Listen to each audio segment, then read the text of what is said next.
주시는 하나님의 말씀 빌립보서 2장 1절로 11절에 있는 말씀 교독하시겠습니다.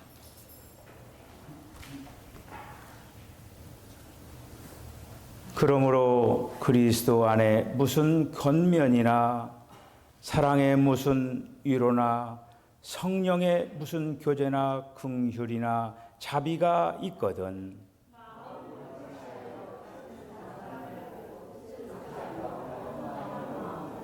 아무 일에든지 다툼이나 허영으로 하지 말고 오직 겸손한 마음으로 각각 자기보다 남을 낮게 여기고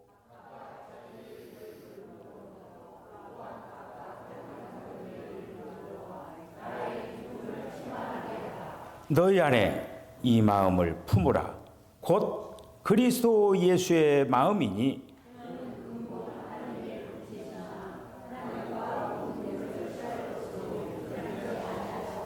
오히려 자기를 비워 종의 형체를 가지사 사람들과 같이 되셨고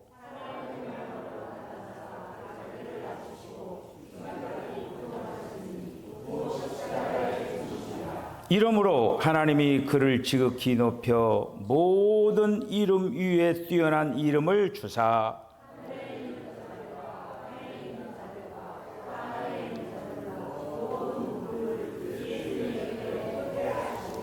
모든 입으로 예수 그리스도를 주라 시인하여 하나님 아버지께 영광을 돌리게 하셨느니라. 아멘. 기도하겠습니다. 주님, 은혜와 사랑을 감사합니다. 주님이 오늘도 저희들 부르셔서 주님 앞에 예배할 수 있도록 주여 도와주신 것을 감사합니다. 찬양대 찬양처럼 주님을 가까이 하는 것을 사모하게 하여 주시고 무엇보다도 시간이 가면 갈수록 주님 앞에 더 가까이 나가는 시간 되어 주시기를 원합니다. 오늘도 저희들 귀한 말씀 앞에 세워주신 것을 감사합니다. 오늘도 말씀들 듣는 복된 귀가 되게 하여 주시고 말씀을 잘 청종함으로 하늘아버지의 거룩한 뜻을 깨닫게 하여 주시옵소서. 예수님의 이름으로 기도하옵나이다. 아멘.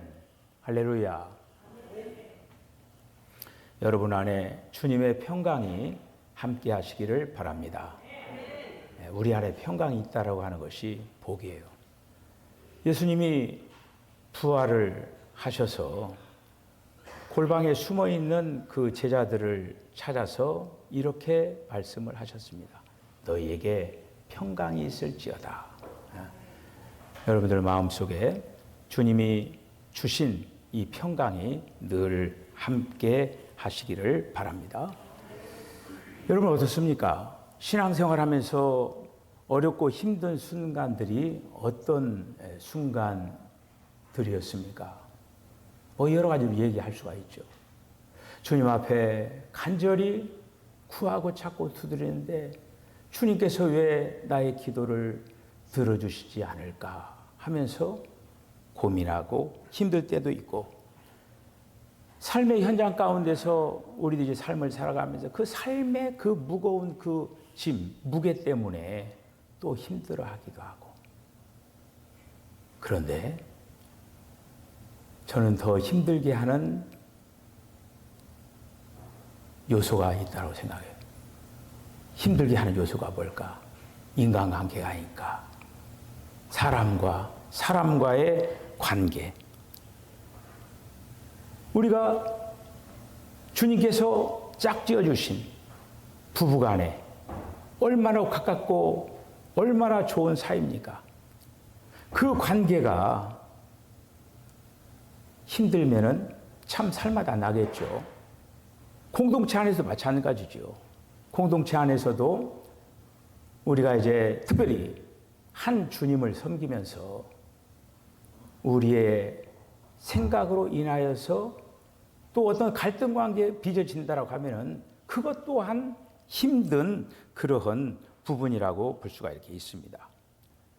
오늘 이와 같은 어려움 속에 차 있는 성경의 부분에서 사도 바울이 오늘 빌립보 교인들에게 이야기하는 내용을 우리 들으면서 우리가 무엇보다도 사람과의 관계 속에서 또 세상을 살아가면서 어떠한 자세로 삶을 살아가야 될 건가, 여러분, 저와 여러분들 이 시간에 귀한 그러한 발견을 하시고 강력하게 붙잡으시기를 바랍니다. 사도 바울이 빌립보 감옥에 있었잖아요. 그러니까 이제 옥중서신이죠, 빌립보서는. 차디찬 감옥에 갇혀 있으면서 빌립보 성도들에게 편지를 쓰는데, 편지를 쓰는 이유가 뭐냐? 바로 사람과의 관계, 빌립보 그 교회에서의 일어나는 그 문제를 가지고 지금 한마디로 편지를 쓰는 거예요. 겉으로 보기에는 은혜로 보이지만은 속으로 내부적으로 미묘한 그런 어떤 경쟁과 미묘한 어떤 다툼으로 인하여서 갈등을 하고 있는 그 빌립보 교회를 향해서 싸우지 말아라, 사이좋게 지내라, 이런 뻔한 그런 도덕적인 그런 얘기를 지금 하는 게 아니에요. 그 대신에 그 모든 문제의 해답을 사도 바울이 빌립보 성도들에게 얘기를 합니다. 그 모든 문제의 해답이자 우리의 신앙의 심장과 같은 그러한 것이 뭐냐? 그리스도 예수의 마음. 이 마음을 품으라. 지금 사도 바울이 이렇게 얘기를 하고 있는 거예요. 지난 시간에 제가 기도에서 말씀을 드렸잖아요. 기도란 무엇인가? 그 부분에서 설교를 하면서 기도라고 하는 것은 내 뜻을 하나님의 뜻에 맞추는 거룩한 조율과 같은 것이다. 내 뜻을 하나님의 뜻에 맞추는 거룩한 조율이 기도다. 이렇게 말씀을 드렸어요. 그래서 제가 예로 든 것이 그 오케스트라 연주를 시작하기 전에 모든 그 연주자들이 오보에 라 음에 맞춰 가지고 자기 악기를 조율을 한다고 했어요. 여러분, 하필이면 왜 오보에일까요? 생각을 해보셨습니까? 저는 의미심장해서 제가 이 부분을 한번 이렇게 찾아봤어요. 오케스트라 악기가 여러 악기들이 많잖아요. 바이올린도, 아주 화려한 바이올린도 있고, 웅장한 트럼펫도 있고. 그런데 왜 오보에를 기준음으로 삼았을까? 오보에의 소리가 이 배음이라고 하는 것이 있는데, 음악에서 이 배음이 아주 풍부해가지고 한마디로 직진성, 쫙 뻗어나가는 그 힘이 좋다고 하는 거죠. 그리고 관통력이 뛰어나더라고요. 관통력이. 그래서 오케스트라 그 공간에 있는 모든 연주자들에게 전달을 골고루 할 수 있는 음이 바로 오보에라고요. 오보에. 그런데 이제 그 오보에가 딱 그 기준음 A를 쫙 불어주는 거예요. 그래, 그 공간 한번 생각하면 얼마나 어수선합니까? 맨 처음에 음을 맞출 때 복잡하잖아요? 음 잡느라고. 그렇죠? 복잡해요. 서로 막 그 이렇게 하느라고. 그런데 연주자는 오보에서 난 그 라음 A를 갖다가 쫙 정확히 듣고 자기 악기에다가 맞추는 거예요. 그것을 뭐라고 하는 거예요? 조율이라고 하는 거예요. 조율. 우리가 기도하면서도 마찬가지예요. 우리가 내 안에 여러 가지 소음적이고 여러 가지 복잡다단한 그런 어떤 것이지만은 한마디로 하나님의 주파수에 내가 맞추는 거예요. 그럴 때 참다운 기도가 될 수가 있다고 하는 것이죠. 악기가 아무리 명품이라고 한다 할지라도 일치가 돼요. 일치가. 그 스트라디바리우스라고 하는 그 악기 수십억에서 수백억 된다라고 하는 그 악기예요. 그런데 아무리 비싼 명품의 악기라 한다 할지라도 기준음에서 만약에 벗어난다라고 하면은 그 악기는 값비싼 소음기에 불과하다라고 하는 것이죠. 우리 개인의 삶의 스펙이나 성취 이런 것이 아무리 화려해도 창조주의 목적, 그 창조주의 목적, 다시 말씀드리면 저는 그것을 뭐라고 이해하냐? 기준음이라고 잡고 싶어요. 창조주의 목적, 그 기준음에 만약에 어긋나 있다고 하면은 진정한 조화를 이뤄낼 수가 없다고 하는 것이죠. 기도는 내 능력을 뽐내는 시간이 아니라 나를 기준에 깎아 맞추는 거예요. 이게 바로 기도입니다.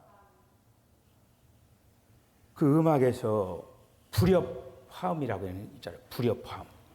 불협화음. 여러분, 불협화음은 틀린 것이 아니에요. 불협화음은 틀린 것이 아니라 조율이 덜 된 것입니다. 음을 잡으면 되는 거예요. 음을. 그래서 연주 전 조율 시간은 사실상 굉장히 시끄럽습니다. 각자 자기 소리를 내면서 기준을 맞추는 과정이기 때문에 그래요.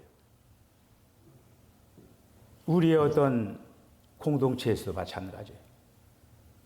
무엇인가를 우리가 하나의 어떤 생각으로 맞추기 위해서 다 다양하잖아요. 생각들이. 다 다양한데 그 다양한 생각들을 어떻게 맞춰요?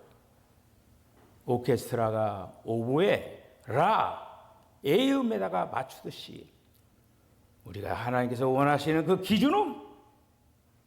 그 기준음에다가 맞춰야 된다고 하는 것입니다. 그래서 기도는 하나님을 내 뜻에 맞추는 게 아니에요. 기도는 나를 하나님께서 맞추는 끝없는 조율의 과정이 뭐냐? 기도예요. 자, 오늘 이 시간 저와 여러분들이 신앙의 기준음을 소개하겠습니다. 기준음을 소개하겠습니다. 그 기준음이 뭡니까? 이 제목 한번 읽어보세요. 시작. 이 마음을 품으라. 다시 한번 시작. 이 마음을 품으라. 그리스도 예수의 마음이 바로 기준음이라고 하는 거예요. 우리의 여러 다양한 이 생각이 이 기준음에다가 맞춰져야 된다고 하는 거예요. 오늘 우리는 이 말씀을 통해서 우리의 영과 혼이 그 하늘아버지에 숨어있는 그러한 하나됨의 비밀을 저 여러분들이 분명히 붙잡았으면 좋겠습니다. 첫째는 뭐냐? 거울을 깨고 창문으로 세상을 보는 마음입니다. 이 말이 도대체 무슨 말이요? 거울을 깨고 창문으로 세상을 보는 마음이라고 하는 거예요. 우리가 하나 되지 못하는 근본적인 이유는 뭐냐? 우리의 시선이라고 하는 것이 마치 강력한 자석에 이끌리듯이 항상 나라고 하는 존재만 고정되어 있기 때문에 요즘 시대를 이런 시대를 뭐라고 얘기하느냐? 자기 몰입의 시대라 이렇게 하는 거예요. 그래 모든 것이 나 중심이에요. 나 중심. 나. 모든 것이 나를 중심으로 돌아가고 내 목소리가 들려야 하고 내 유익이 보장되어야 되고 그래야 내가 평안한 거예요. 그래서 바울은 3절에 겸손한 마음으로 각각 자기보다 남을 낮게 여기라 이렇게 권면하고 있습니다. 그런데 여러분 사실 여기서 말하는 이 겸손이라고 하는 것은 그 당시에는 어땠느냐? 그 당시 바울이 있었던 그 당시에 이 겸손이라고 하는 그 개념은 뭐냐? 아주 수치스러운 말이었어요. 수치스러운 말. 비굴하고 노예처럼 비천한 그러한 것들을 사용할 때 이 겸손이라고 하는 단어를 쓴 거예요. 그런데 사도 바울이 이 겸손이라고 하는 이 단어를 가져와 가지고 이 단어야말로 그리스도인이 가져야 될 가장 고귀한 성품이다 라고 하는 것으로 바꾼 거예요. 이렇게. 그래 진정한 겸손은 내가 못나서 비굴해지는 것이 아니라고 하는 거예요. 오히려 하나님의 시선으로 상대방의 가치를 발견하고 그를 나보다 더 귀한 존재로 대접하고 선택하는 그런 고귀한 용기. 이것이 바로 진정한 이제 겸손이라고 하는 것이죠. 그래서 이제 거울이 나오고 유리창이 나오는 거예요. 이 부분을 한번 이런 차원에서 한번 생각을 해보도록 하겠습니다. 거울과 유리창은 어떤 차이가 있을까? 사람이 마음이 교만으로 가득 차 있을 때 세상은 마치 거울처럼 보인다라고 하는 거예요. 교만으로 차 있는 사람은 거울처럼 보인다라고 하는 거예요. 무엇을 보든지 간에 거울은 어떻습니까? 자기를 보는 거예요. 자기를 보는 거예요. 자기의 얼굴을 보고 자기의 그동안에 쌓았던 스펙을 보고 업적을 보고 자기에 관계된 것만 거울은 보는 거예요. 이렇게. 거울에 갇힌 사람은 옆 사람이 흘리는 눈물을 결코 볼 수 없습니다. 하지만은 그리스도의 마음을 품은 자, 그리스도의 마음을 품으면 어떻게 되느냐? 그 거울이 깨지는 거예요. 그 거울이 깨지고 유리창을 이제 보게 되는 거예요. 나를 비추던 그 욕심의 은박지를 벗겨내고 창 너머에 있는 이웃의 슬픔과 필요를 보기 시작한다고 합니다. 예수님이 하늘의 영광을 버리고 어떻게 보면 하늘의 영광을 뒤로 하고 거울을 깨뜨리고 이제는 우리라고 하는 존재를 보기 위하여서 유리창 너머 낮은 곳으로 예수님이 내려오셨습니다. 여러분, 이번 한 주간 거울 앞에 서서 나를 자꾸 보는 시간보다도 유리창 너머에 있는 누군가를 살피는 그런 조그마한 시간을 더 늘려가는 저와 여러분 되어주시기를 바랍니다. 두 번째는 자기의 권리를 기꺼이 비우는 비움의 용기라고 하는 거예요. 예수님은 어떻게 그 낮은 곳까지 내려오실 수 있었을까? 바로 비움이에요, 비움. 비움이 있었기 때문에. 오늘 본문 6절, 7절에 있는 말씀 보면은 기독교 신앙의 가장 깊은 신비를 얘기를 해주고 있어요.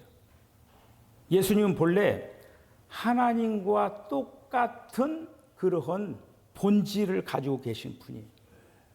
그렇지만은 예수님이 그 영광스러운 그 지위, 하나님과 동등됨을 취할 수 있는 그 자리, 당연히 움켜쥘 수 있는 그 권리를 내려놨다고 하는 거예요. 7절에 있는 말씀 보면 자기를 비워 이렇게 되어 있습니다. 자, 여기서 자기를 비워.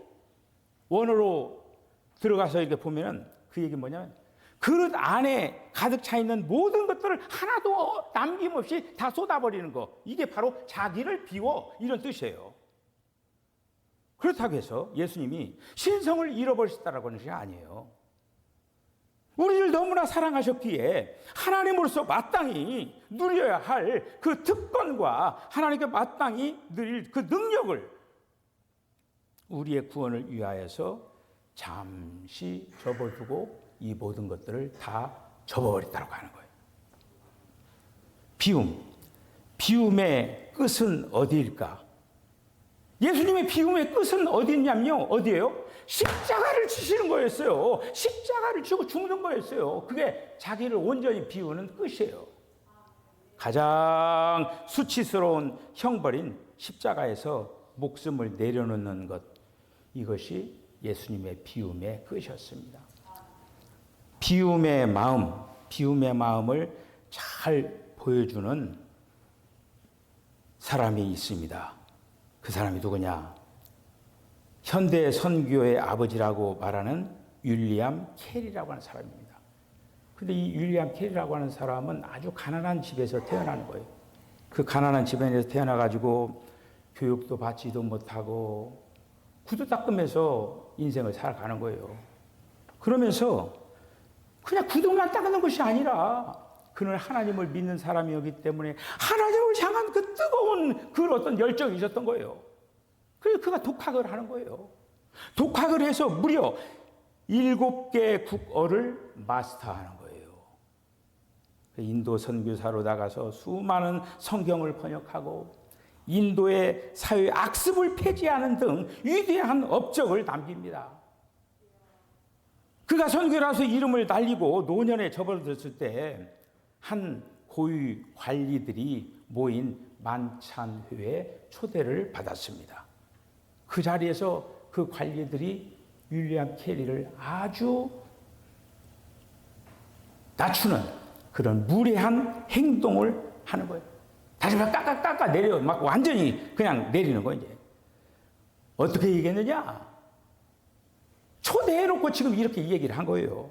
캐리 씨, 당신이 예전에 구두 수선공이었다는 게 사실입니까? 이렇게 얘기한 거예요. 그때 이 윌리엄 캐리는 불쾌한 기색 하나도 없이 온화한 미소로 이렇게 대답을 했다고 합니다. 아니요, 선생님, 저는 구두 수선공이 못 되었습니다. 그저 남이 신던 낡은 구두를 기워주는 구두 수리공이었을 뿐입니다. 이렇게 대답했더라고요. 이게 캐리의 인격이었어요.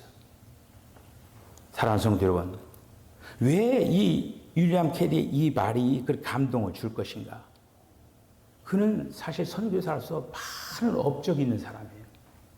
자랑거리도 많은 사람이에요. 그런 많은 업적, 자신의 어떤 그 권리도 있고 자랑이 있었지만은, 추앙받는 그런 자리에 있었지만은, 자기의 명성을 움켜쥐지 않았다고 하는 거예요. 기꺼이 비웠다고 하는 거예요. 자기가 가진 지식과 지위를 나를 증명하는 도구로 사용하지 않고 오히려 하나님을 높이는 도구로 사용했다고 하는 거예요. 세 번째로, 그리스도 예수의 마음은 뭐냐? 하나님이 높이시는 내려감의 신비입니다. 세상은 우리에게 귀가 따갑도록 얘기하는 거예요. 뭐라고 얘기하느냐? 수단 방법을 가리지 않고 뭐라고 하는 거예요? 더 높이 올라가라. 더 많이 움켜쥐어라. 지금 세상에서 이렇게 얘기하는 거 아닙니까? 그런데 성경은 이와 정반대예요.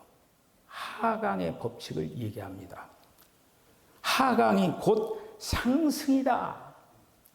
예수님이 스스로 죽기까지 낮추셨을 때 하나님은 예수님을 지극히 높은 이름 위에 뛰어난 이름으로 주셨다고 하는 거예요.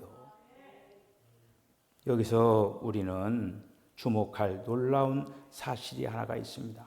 여러분 잘 읽어보세요.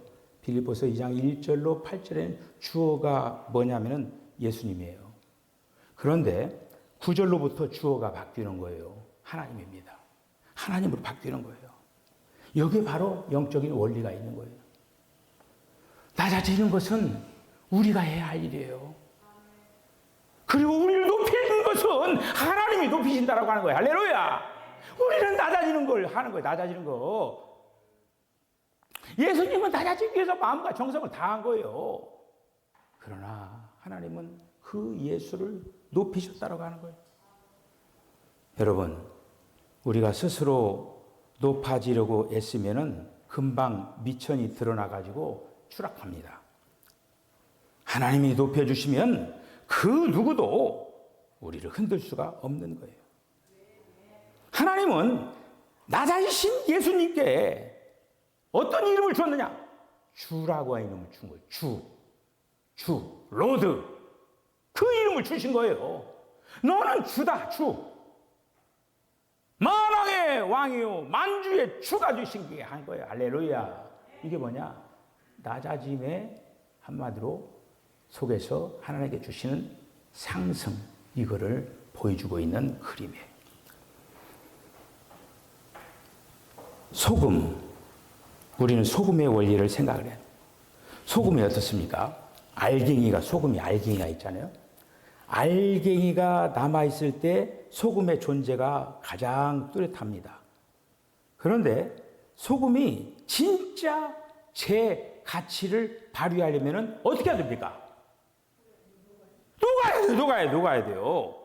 정말로 만약에 자기의 가치를 발휘하려면 반드시 물속에서 들어가가지고 자기의 모양이 없어져야 돼요. 녹아져야 돼요. 만약 소금이 나는 내 단단한 모양을 끝까지 유지하겠다.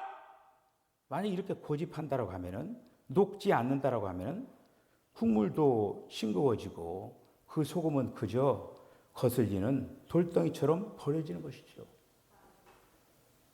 우리 그리스도인이 공동체에서 나를 비워 녹아지지 않으면 세상은 결코 복음의 맛을 느낄 수가 없는 것입니다. 우리가 녹아져 사라지는 것처럼 보일 때 비로소 우리 안에서 그리스도의 향기가 진동하면서 하나님께서 우리를 진정으로 높여주신다고 합니다. 여러분, 우리의 기준음은 그리스도 예수의 마음입니다. 이 마음을 품으라. 이게 바로 기준음이에요. 이제 우리는 이 마음, 그리스도의 예수의 마음을 우리는 복사해야 돼요.